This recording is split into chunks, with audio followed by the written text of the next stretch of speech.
emas and zakat, rugi atau untung? Ramai orang tanya akak, kalau simpan emas nanti kena zakat, rugi tak? Hari ini akak nak jelaskan supaya tuan-puan nampak gambaran sebenar. Satu, zakat emas hanya kena bila cukup syarat zakat, bukan kena pada semua emas.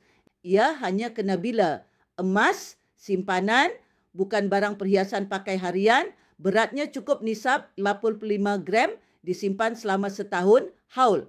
Kalau baru simpan 5 gram, 20 gram, 50 gram, belum wajib zakat pun.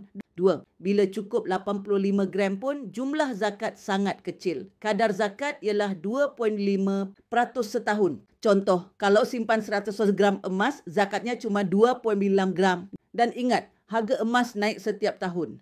Jadi nilai yang tuan-puan bayar itu kecil berbanding kenaikan nilai emas itu sendiri. Tiga, emas tetap menang walaupun bayar zakat.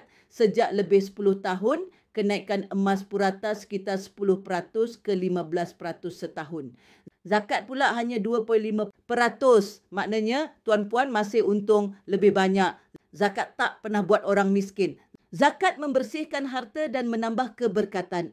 4. Orang kaya simpan emas dan mereka tetap bayar zakat. Kenapa? Sebab emas lindungi nilai anti-inflasi aset yang boleh dicairkan bila perlu, stabil jangka panjang. Zakat bukan beban, ia tanda harta kita cukup banyak sampai wajib dibersihkan. Kalau tuan-puan nak mula simpan emas dengan cara paling mudah, serendah RM100 pun boleh. WhatsApp akak sekarang. Mulakan sedikit hari ini, insya-Allah besar manfaatnya nanti.